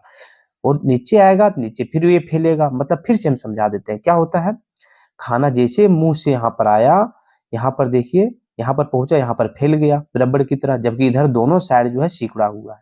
ऐसा इसलिए ताकि खाना डायरेक्ट पेट में ना गिर जाए। अगर गिरेगा तो आवाज करेगा, जिस तरह पानी अभी किसी बोतल में आप डाल के देखिए किस तरह आवाज करता है, उस तरह आवाज करने लगेगा, जो नुकसानदायक होगा हमारे लिए। तो क्या करता है, ये भोजन धीरे धीरे सिकुड़ते हुए भोजन नली की ओर आता है। इसी को हम बोलते हैं संकुचन। देखिए, जहां पर भोजन आया, नीचे आया भोजन, इधर सीधा हो गया, सही हो गया, इधर सही है, लेकिन यहाँ फैल गया, इधर सही है, यहाँ थोड़ा फैल गया। तो यही है, यानी सरकते हुए नीचे आता है, जिसको हम क्या बोलते हैं? संकुचन बोलते हैं। आपको कभी उल्टी यानी वोमिटिंग हुआ है? यह क्यों होता है? कभी कभी हमारा आमाशय खाए हुए भोजन को स्वीकार नहीं करता। कहने का मतलब यह है कि कभी कभी हमारा पेट जो है खाए हुए भोजन को स्वीकार नहीं करता। का मतलब यह है कि हम जो खाना खाए वो दांत में ज्यादा चबा करके आपने नहीं डाला है। जब पेट में गया तो पेट को लगा कि इसको गला पाना यानी रस बना पाना बहुत मुश्किल होगा, तो उसने क्या किया, उसको फिर डायरेक्ट बाहर भेज दिया। ठीक है। तो उसी को हम लोग वोमिटिंग के नाम से जानते हैं। तो फल स्वरूप जब नहीं स्वीकार करता तो उल्टी के रूप में उसको बाहर निकाल दिया जाता है। ठीक है। देखिए, यहाँ पे आहार नली का यह भाग में संकुचन, कैसे संकुचन हो रहा है। सबसे पहले देखिए यहाँ पर आया, यहाँ देखिए सिकुड़ गया यहाँ पर, और यहाँ भी देखिए इधर भी सिकुड़ा हुआ, थोड़ा यहाँ पर फैला हुआ है। तो सरकते सरकते देखिए नीचे आया, यहाँ पर फिर से सिकुड़ गया, इधर थोड़ा सा सिकुड़ा हुआ, यानी सरकते हुए नीचे आ रहा है। वही यहाँ पर कहा गया है। अब यह ओसोफेगस यानी ग्रास नली से होकर के कहाँ पर जुड़ा हुआ है? हमारे अमाशय में जुड़ा है, पेट में। तो आप पेट के बारे में जानते हैं।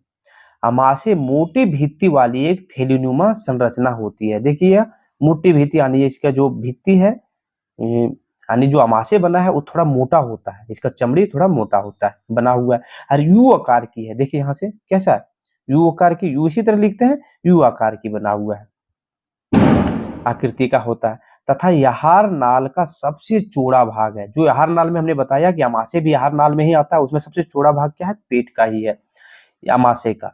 यह एक और ग्रासिका यानी ग्रास नली से खाद्य पदार्थ प्राप्त करता है तथा दूसरी ओर क्षुद्रांश में खुलता है। सबसे पहले इधर देखिए, ग्रास नली से इसने खाना को प्राप्त किया, यहाँ पर इसने इसको रस बनाया, खोला, और इसको कहा क्षुद्रांश में भेजता है। क्षुद्रांश किसको बोलते हैं? छोटी आंत को बोलते हैं। यहाँ पर यहाँ से भेज दिया, भेजने का काम करता है। अमाशय का आंतरिक स्तर जिसे हम श्लेष्मा झिल्ली कहते हैं। क्वेश्चन इंपॉर्टेंट है कि अमाशय यानी पेट का जो आंतरिक सतह को किस नाम से जानते हैं? तो श्लेष्मा झिल्ली के नाम से जानते हैं। अब अमाशय में कौन सा गैस जो है स्रावित होता है? तो हाइड्रोक्लोरिक गैस नहीं, अम्ल, तो हाइड्रोक्लोरिक अम्ल तथा पाचक रस स्रावित होते हैं, जिसे हम क्या बोलते हैं, जठर रस भी कहते हैं। अब क्वेश्चन आएगा, बताइए जठर रस कहाँ पर स्रावित होता है, तो अमाशय में स्रावित होता है।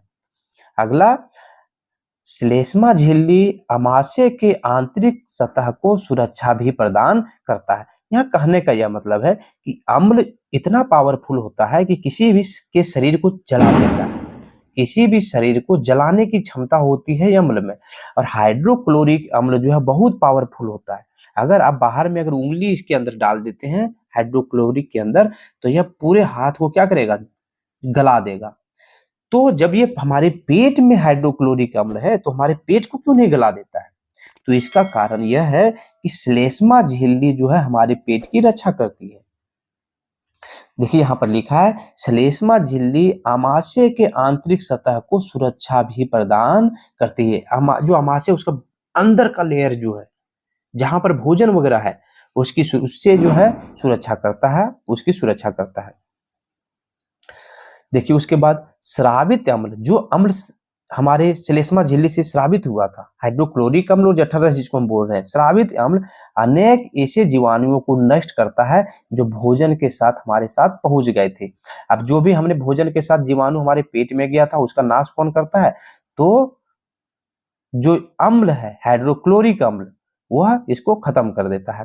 तो अब हम पेट के बारे में समझ गए। सबसे पहले हमने ग्रास नली के बारे में समझा। ग्रास नली हमारे भोजन को कैसे प्राप्त करता है, हमारे पेट में पहुंचाता है, तो संकुचन क्रिया के द्वारा पहुंचाता है। अब सवाल यह आता है कि जो हाइड्रोक्लोरिक अम्ल हमारे शरीर में यानी पेट में निकलता है, आखिर इसका काम क्या होता है। तो इसका काम जैसा कि मैंने बताया, खाने को घोल करके पतला बनाना होता है। यानी देखिए, अम्लीय माध्यम पाचक रसों को क्रियान्वित करता है एवं यह भोजन में उपस्थित कार्बोहाइड्रेट, वसा एवं प्रोटीन के जटिल पदार्थों को सरल पदार्थों में विघटित कर देता है। यानी कार्बोहाइड्रेट हो गया, फिर वसा हो गया, एवं प्रोटीन है जो जटिल रूप में था, जटिल रूप में, यहां समझिए कि थोड़ा बड़ा बड़ा जो कण थे उसको सरल में बना दिया, यानी घोल के रूप में बना दिया, यानी पदार्थों को घोल दिया, विघटित कर दिया। यह काम होता है अम्ल का।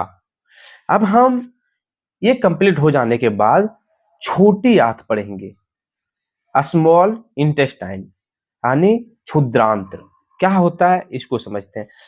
सबसे पहले हमने याहर नाल समझा। याहर नाल में इस जगह पर आमाशय जुड़ा था जिसको हमने पेट बोला है। अब यहाँ पर जुड़ा है छोटी आंत, तो छोटी आंत के कामों को समझते हैं।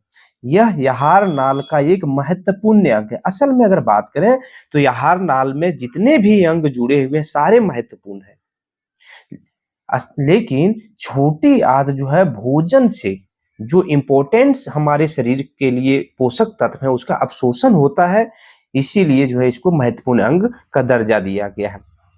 Take a screenshot.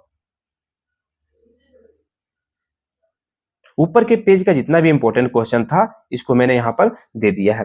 अब आते हैं, तो छोटी आंत की लंबाई कितनी होती है, तो लगभग 7.5 मीटर लंबा होता है और अत्यधिक कुंडलित नली है। अत्यधिक कुंडलित यानी पूरा जो है कुंडली रूप में बना हुआ, देखिए किस तरह से है, इस तरह से करके इस तरह से लंबा है, तो कुंडली बना करके जो है हमारे यहाँ पर पेट के नीचे है, जैसे कुंडलित नली है।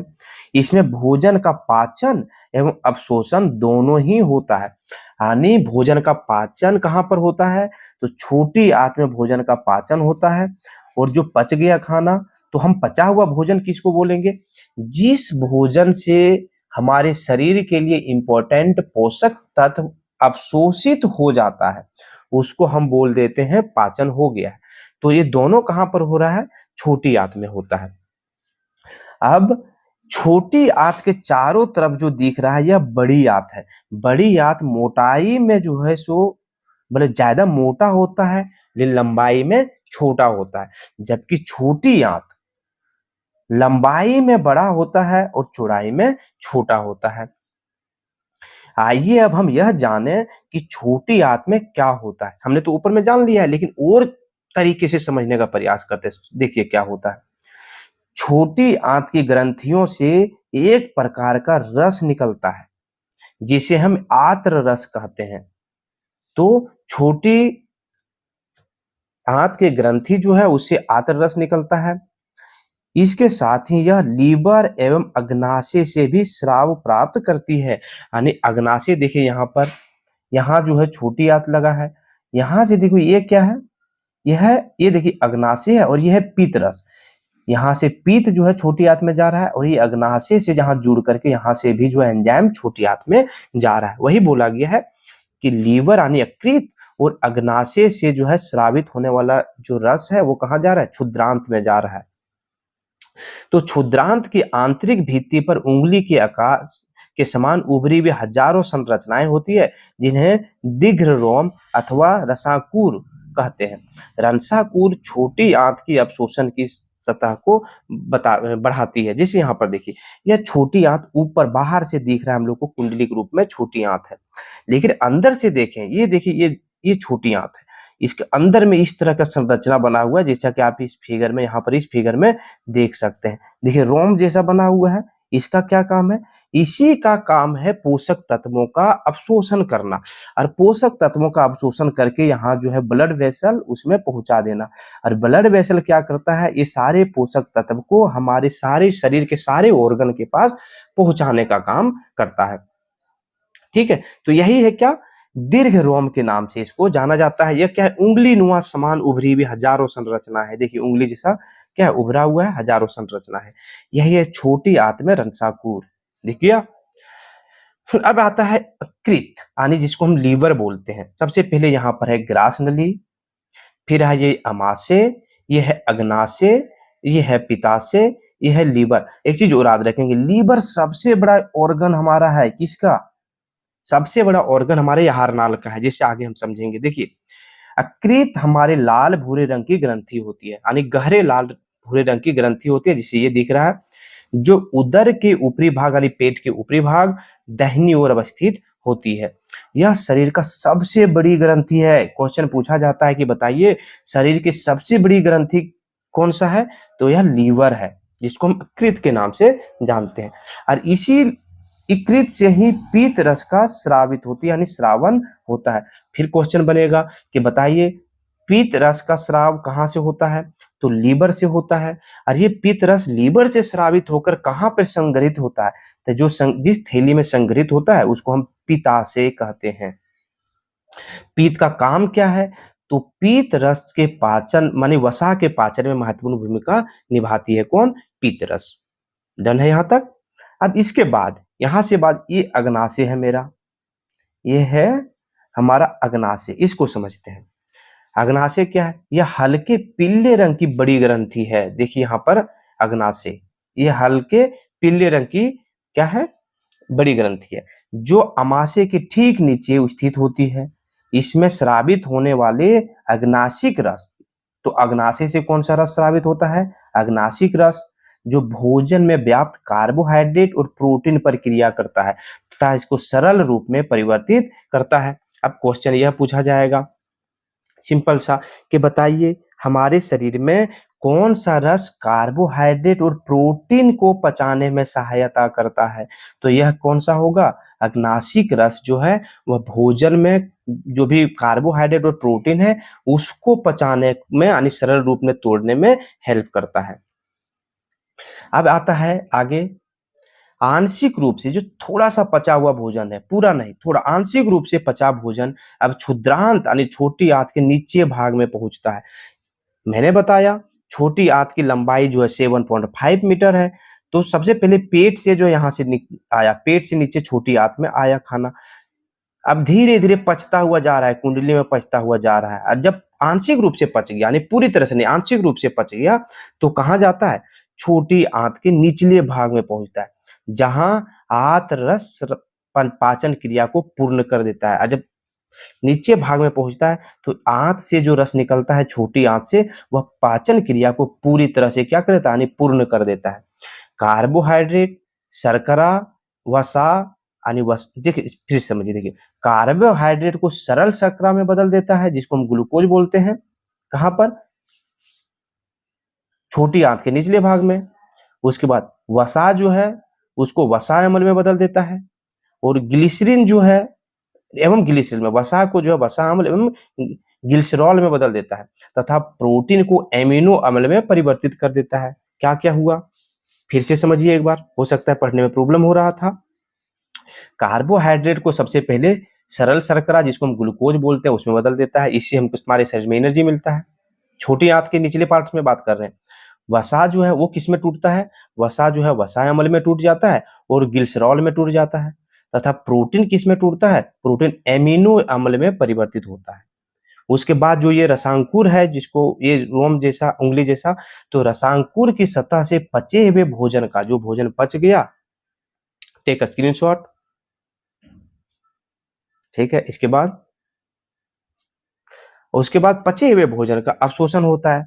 पचे हुए भोजन का अवशोषण कौन करता है, तो छोटी आंत में जो रसांकुर है वह करता है तथा यह रुधिर वाहिकाओं में चला जाता है। रुधिर वाहिकाओं मतलब खून का, ब्लड वेसल जो है ब्लड का, उसमें पहुंच जाता है।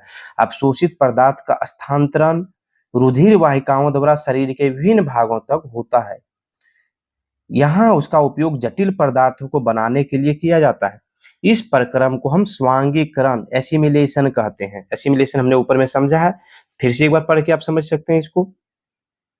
शरीर के विभिन्न भागों में अवशोषित भोजन का आवश्यकता अनुसार इस्तेमाल होता है। यानी शरीर का जो विभिन्न भाग है, जो अवशोषित भोजन से, यानी जो हमने भोजन से जो अवशोषित किया है पोषक तत्व, वह हमारे हाथ में ज्यादा जरूरत है तो वहां पर ज्यादा जरूरत मिल रहा है, मस्तिष्क में ज्यादा जरूरत है पोषक तत्व का तो वहां पर भेजा जा रहा है, यानी आवश्यकता अनुसार इसका इस्तेमाल होता है। जैसे अगर हम बात करें एमिनो अम्ल से आवश्यकता अनुसार प्रोटीन बनता है, ठीक है, एमिनो अम्ल से आवश्यकता अनुसार प्रोटीन बनता है। उसी बात देखिए ग्लूकोज, ग्लूकोज ऑक्सीजन की उपस्थिति में टूटकर कार्बन डाइऑक्साइड तथा जल बनाता है। जो ग्लूकोज था हमारे श्वसन क्रिया के द्वारा ऑक्सीजन पहुंचा, कहां से, ब्लड से, और ब्लड में ही हमारा ग्लूकोज पहुंचा कहां से, रसांकुर से, छोटी आंत का जो रसांकुर था उससे, और यहाँ पर इसने क्रिया किया और टूट करके क्या बना दिया, कार्बन डाइऑक्साइड और जल बना दिया और इसके बाद ऊर्जा मुक्त किया, हमारे शरीर के लिए जो एनर्जी मुक्त किया, जिसका उपयोग हम लोग शरीर के विभिन्न कार्यों के लिए करते हैं, जो भी कार्य हमारा है उसके लिए करते हैं। भोजन का वह भाग जिसका पाचन नहीं हो पाता अथवा अवशोषित भी नहीं होता, वही बड़ा आंत में भेज दिया जाता है, जो हमारे मल के रूप में बाहर निकल जाते हैं। जो हमारे शरीर में नहीं पच पाता वो बाहर निकल जाता है। अब लार्ज इंटेस्टाइन जिसको हम बड़ी आंत बोलते हैं, इसका क्या काम है, तो इसकी लंबाई 1.5 मीटर है। यह क्षुद्रांत की अपेक्षा चौड़ी और छोटी होती है। इसका मुख्य कार्य जल का अवशोषण करना एवं अपशिष्ट पदार्थों का मलाशय में भेजना होता है। तो छोटी आंत से जुड़ा हुआ क्या है, छोटी आंत से बड़ी आंत जुड़ा हुआ है, ठीक है। तो यहाँ जो भोजन पचा वो बड़ी आंत में आ गया। बड़ी आंत चौड़ा है और छोटा है, यह इसका काम क्या है, जो छोटी आंत में जल आया वो जल डायरेक्ट आ गया बड़ी आंत में। अब जल का अवशोषण जो होगा वो कहां से होगा, बड़ी आंत से अवशोषित होकर के हमारे ब्लड में जाएगा। इसके अलावा अपशिष्ट पदार्थ को मलाशय में भी भेजने का काम कौन करता है, बड़ी आंत करता है। यहाँ अपशिष्ट जो है अर्ध ठोस मल के रूप में संग्रहित रहता है। अर्ध ठोस मल के रूप में, अर्ध ठोस यानी पूरी तरह से ठोस नहीं, हल्का ठोस रूप में संग्रहित रहता है छोटी आंत में। इसके बाद समय समय पर यह मल जो है गुद्दा द्वारा बाहर निकल दिया जाता है। इस क्रिया को हम उत्सर्जन कहते हैं। मतलब उत्सर्जन किसको बोलते हैं, तो मल को समय समय पर गुद्दा द्वारा बाहर निकालने की क्रिया को ही हम क्या कहते हैं, उत्सर्जन कहते हैं। अब सवाल आता है कि हम अभी पढ़ रहे हैं जंतुओं में पोषण, तो जंतुओं में मनुष्य के बारे में हमने समझा, तो जानवर भी तो जंतु के अंतर्गत आता है, तो उसमें पोषण कैसा होता है। तो घास खाने वाले जंतुओं में पाचन हम समझेंगे, ठीक। क्या आपने घास खाने वाले जानवरों को चरते हुए देखा है, बिल्कुल हम देखे हैं। आपने देखा होगा गाय घास खाने के बाद भी लगातार अपने जबड़े को चलाते रहता है। यानी गाय सबसे पहले घास को खा लिया, बेल का भी एग्जाम्पल ले सकते हैं, उसके बाद कहीं बैठ करके वो जबड़ा को चलाते रहता है। क्यों चलाते रहता है, जवाब यहाँ पर ढूंढेंगे। तो क्या है, मानो उसके मुख गुहा में भोजन चबाया जा रहा हो। गाय द्वारा लगातार भोजन को चबाए जाने की क्रिया को हम जुगाली कहते हैं। इसको आप याद रखेंगे, गाय द्वारा लगातार भोजन के चबाए जाने की क्रिया को क्या बोलते हैं? जुगाली कहते हैं। डन है। आगे, घास खाने वाले जानवरों का आमाशय विशेष प्रकार का होता है। आमाशय मतलब क्या होता है? पेट हमने बताया। तो हम लोगों का जो पेट है उसमें और जानवरों के पेट में अंतर है। तो क्या अंतर है? तो गाय जो है उसका पेट 4 कक्षों में विभाजित होता है। 4 पार्ट में ये पेट है, ये 4 पार्ट में विभाजित होता है। वास्तव में गाय पहले घास को जल्दी जल्दी निगलकर आमाशय के एक भाग में संग्रहित कर देते हैं। आमाशय का यह भाग रूमेन या प्रथम आमाशय कहलाता है। पूछा जाएगा गाय का प्रथम आमाशय को किस नाम से जाना जाता है? तो हम उसको रूमेन के नाम से जानते हैं। इस फिगर में आप देख सकते हैं। सबसे पहले यह नली जो है यहाँ खाने के बाद, यह जो है ग्रासिका है, जिस तरह हम लोग का था ग्रासिका, यहाँ पर पहुंचा। ये देखिए बड़ा पार्ट, यह क्या है? रूमेन है। अब यह पेट 4 पार्ट्स में डिवाइड है, यहाँ डिटेल से नहीं बताया गया, नीचे बताया गया है। एक बार इसको पढ़ते हैं, उसके बाद इसको डिटेल से हम समझाएंगे, क्योंकि यहाँ पर मैंने अलग से जो है फिगर वगैरह बना करके रखा है आपके लिए। तो देखिए, शाकाहारी भोजन करने वाले सारे जीव जैसे गाय, भैंस, बकरी आदि रूमिनेट कहलाते हैं। अब एक सवाल यह भी है, पूछा जाएगा कि रूमिनेट किसको बोलते हैं? तो शाकाहारी भोजन करने वाले सारे जीव जैसे गाय, भैंस, बकरी, उसको हम क्या बोलते हैं? रूमिनेंट कहते हैं। ऐसा इसलिए क्योंकि इसके अंदर रूमेन होता है। ठीक है। रूमेन में भोजन का आंशिक पाचन होता है, यानी रूमेन में क्या होगा? हल्का पाचन हो जाएगा। हल्का पाचन होगा, पूरी तरह से नहीं। उसके बाद क्या होगा? इसके बाद जिसे हम जुगाल खंड कहते हैं, जो हल्का पाचन होता है उसको जुगाल खंड कहते हैं। बाद में रूमिनेंट जीव इसे छोटे पेकंडों के रूप में पुनः मुख में लाता है। रूमिनेंट जीव मतलब कौन? यही जीव जो शाकाहारी जीव है, वो ये खाना जो आंशिक पाचन हो गया उसको फिर मुख में ले आता है। कहां पर? मुंह में लाता है और चबाता है। इस प्रक्रम को हम रोमनंत या जुगाली कहते हैं। ठीक है, जुगाली कहते हैं। आगे, जुगाल को वापस निगलने पर यह आमाशय के दूसरे कक्ष रूटिकुलम में पहुंचता है। तो अब एक चीज और आया कि रूमेन के बाद कौन सा कक्ष है? रूमिनेंट है। क्या है? देखिए यहाँ पर तो है रेटिकुलम है, दूसरा कक्ष है रेटिकुलम है, जहां पर दूसरा बार खाना पहुंचता है, जहां भोजन का विखंडन होता है। यहां से यह तीसरे कक्ष ओमोशन में पहुंचता है, जहां ज्यादातर पानी का अवशोषण होता है। फिर यह चौथे एबोमेसम भाग में पहुंचता है, जहां आमाशय के एंजाइम की मदद से भोजन को तोड़ दिया जाता है। अब यहाँ पर देखिए इस पार्ट को, यहाँ पर सबसे पहले देखिए गाय, इसने घास खाया, ग्रास नली से होते हुए, ग्रास नली होते हुए कहां पर पहुंचा? रूमेन में पहुंचा। ये रूमेन है। रूमेन में बहुत सारे जो है छोटे छोटे बैक्टीरिया होते हैं। दिख रहा है बैक्टीरिया फिगर में? तो छोटे छोटे बैक्टीरिया कहां पर पाए जाते हैं? रूमेन में पाए जाते हैं। तो ये रूमेन क्या करता है? जो हमने खाना खाया इसको छोटे छोटे पार्ट्स में तोड़ने का काम कहां पर किया? रूमेन में किया। लेकिन जो खाना यहाँ पर आंशिक रूप से नहीं पच पाया, यानी जो बहुत छोटा टुकड़ा में नहीं टूट पाया, वो क्या होगा? फिर से यही से रूमेन से होते हुए कहा, सबसे पहले जो पचा हुआ वो इधर छलनी से होते हुए, यहाँ से छलनी से होते हुए इधर अंदर जा करके इसमें चला गया। एक छलनी का काम करता है, छल करके इसमें गया। जो नहीं पच पाए यहीं से वापस आकर के मुंह में जाएगा, जहां पर ये जानवर जो है फिर से जुगाली करेगा, यानी चबाने की कोशिश करेगा और चबा करके इसको छोटे छोटे कणों में बदल देगा। और फिर जब ये पेट में जाएगा तो यहाँ जो छलनी है उससे पास होकर के फिर इसमें जाएगा और यहाँ से जो है फिर नीचे आकर कहाँ जाएगा? पेट में। यही इसका असली पेट है, जिसको आमाशय बोलते हैं। यह गाय का यानी शाकाहारी जीव का असली पेट है। यहीं पर क्या होगा? यहाँ पर बहुत सारे एंजाइम, अम्ल जो है इसके अंदर आएगा और इसको पचाने का काम करेगा, जैसा कि यहाँ पर आप हमने पढ़ करके देखा। तीसरे कक्ष को हम बोलते हैं ओमेसन। उसके बाद पहुंचते हैं चौथे का, जिसको हम बोलते हैं क्या? ओबोमेसम, जहां आमाशय के एंजाइम की मदद से भोजन का पाचन होता है। देखिए पाचन प्रक्रिया कैसा है। सबसे पहले भोजन ग्रहण करता है गाय। गाय बिना पूरी तरह चबाए घास या चारा अपनी जीभ से पकड़कर नीचे दांतों तथा कठोर दंत पेड़ की मदद से काटकर निगल लेता है, बिना चबाए। क्यों? ऐसा इसलिए करता था कि बाद में उपयोग कर सके। निगलने के दौरान भोजन लार के साथ मिल जाता है, जो पाचन का सहायक होता है। अब यहाँ पर है 4 खंड वाला पेट। पेट जो है 4 खंडों में विभाजित है। निगला हुआ भोजन गाय के 4 पेट के हिस्सों से होकर गुजरता है। पहला है रुमेन, यह सबसे बड़ा हिस्सा है जिसे भंडारण टैंक भी कहते हैं। निगला हुआ बिना चबाया भोजन यहाँ जमा होता है। जो निगल करके आया भोजन वह कहाँ जमा होगा? रुमेन में जमा होगा। रुमेन में बहुत संख्या में सूक्ष्म जीव यानी माइक्रोस होते हैं, बैक्टीरिया, प्रोटोजोआ, जो इसका किण्वन करता है, छोटा टुकड़ा में काटने काम करता है। ये सूक्ष्म जीव जो है घास में मौजूद जो सेल्यूलोज है उसे जटिल कार्बोहाइड्रेट को तोड़ करके वाष्पशील फैटी एसिड में बदल देता है, जो गाय के ऊर्जा का मुख्य स्रोत है। और जो गैस बना मीथेन और कार्बन डाइऑक्साइड वह डकार के रूप में बाहर आ जाएगा। उसके बाद आता है रेटिकुलम, तो यह रुमेन से जुड़ा होता है, एक छन्नी यानी फिल्टर का काम करता है।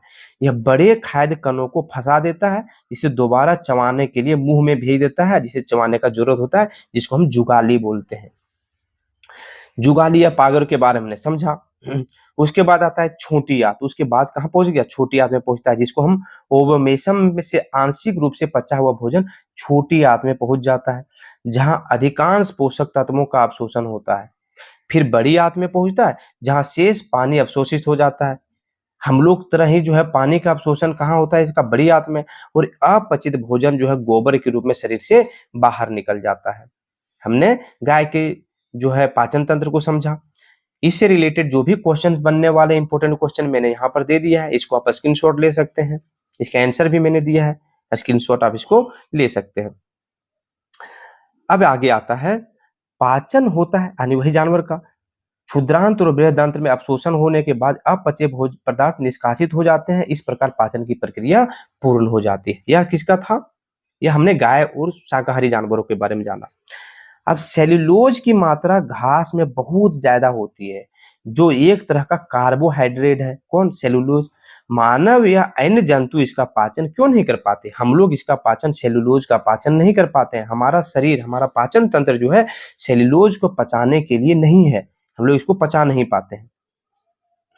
तो मानव शरीर शाकाहारी जंतुओं की तरह सेल्यूलोज का पाचन नहीं कर पाता है, क्योंकि इसकी आंत में जीवाणु एवं सेल्यूलोज को पचाने के लिए जरूरी एंजाइम उपस्थित नहीं होते हैं। देखिए जवाब यहाँ पर उपस्थित है कि हमारे शरीर में सेल्यूलोज को पचाने वाले जीवाणु और उसके अलावा जो एंजाइम चाहिए वह उपस्थित नहीं होता है, इसीलिए हम लोग इसका पाचन नहीं कर पाते हैं। मनुष्यों के शाकाहारी भोजन में व्याप्त सेल्यूलोज जो फाइबर के रूप में शरीर से बाहर निकल जाते हैं, हमारे शरीर में अपशिष्ट पदार्थ के रूप से बाहर निकल आता है। अब आता है पोषण का परिवहन एवं श्वसन तंत्र से संबंध। समझते हैं क्या है? मानव की ये तीनों प्रणाली एक दूसरे के साथ परस्पर मिलकर कार्य संपन्न करते हैं एवं एक दूसरे पर निर्भर होते हैं। कौन कौन? पोषण का परिवहन, श्वसन तंत्र, जो सारे तीनों प्रणाली जितना हमने ऊपर में पढ़ा है, सारा जुड़ करके एक साथ शरीर में काम करता है, जिससे शरीर की कोशिकाओं को ऊर्जा मिल सके, वह अपने दैनिक जीवन की जैविक प्रक्रियाएं कर सके। सब पर हमने चर्चा ऊपर में किया है। कोशिका तक ऊर्जा पहुंचाने के लिए पोषण तत्व जो हम अपने शरीर से भोजन से ग्रहण करते हैं, वे जटिल रूप से सरल रूप में पाचन तंत्र द्वारा परिवर्तित होते हैं। ये छोटी आंत द्वारा अवशोषित होकर रक्त कोशिकाओं में विसरित हो जाते हैं तथा संचार प्रणाली द्वारा शरीर के अन्य भागों में पहुंच जाते हैं। पोषक तत्वों के साथ साथ ऑक्सीजन के परिवहन के लिए भी संचार प्रणाली ही उत्तरदायी होती है। ऑक्सीजन श्वसन तंत्र की सहायता से ग्रहण किया जाता है एवं शरीर के विभिन्न कोशिकाओं तक पहुंचता है। तो जो अभी हमने पढ़ा इसके बारे में ऑलरेडी मैंने ऊपर में चर्चा किया है, उसी के बारे में यहाँ बताया गया है कि जो छोटी आंत में पोषक तत्वों का अवशोषण हुआ, जो पानी का अवशोषण बड़ी आंत में हुआ, ये सारे जो है ब्लड वेसल में चले जाते हैं। पोषक तत्व, विटामिन जो भी अवशोषण हुआ उसका, और ब्लड वेसल में पहुंचने के बाद ये हमारे ऑर्गन के पास पहुंचते हैं परिवहन के द्वारा और हमें ऊर्जा प्रोवाइड करवाता है। अब है पोषण, परिवहन एवं श्वसन तंत्र का मुख्य कार्य अधिकांश खाद्य पदार्थ को पाचन एवं भोजन के पोषक तत्व एवं खनिजों का अवशोषण करना ही होता है। हमने यहाँ तक पढ़ लिया, ठीक है। अब हमने जो सीखा है यहाँ पर दिया गया है, लेकिन जो मैंने क्वेश्चन दिया है अगर आप ऑलरेडी उसको करते हुए ऊपर से आ रहे हैं तो इसको पढ़ने का जरूरत नहीं है। और मैंने जिस तरह से डिटेल से पढ़ाया, लाइन बाय लाइन आपके लिए बहुत ही उपयोगी साबित होगा। तो नए लोग जो भी हैं उससे मैं आग्रह करूंगा कि अपने दोस्तों में शेयर करें इस वीडियो को और उसे बताएं कि मैं किस तरह से पढ़ा रहा हूँ। जिसको वीडियो अच्छा लग रहा है कमेंट में बताएं क्या हम सुधार कर सकते हैं। नए लोगों से फिर से आग्रह है, रिक्वेस्ट है कि चैनल को सब्सक्राइब करके हमसे जुड़ जाइए, और जो पहले से ही हमसे जुड़े हुए हैं वो जरूर वीडियो को शेयर करें, ताकि हमारी वीडियो दो लोगों तक पहुंच सके और मुझे भी प्रोत्साहन मिल सके वीडियो बनाने का।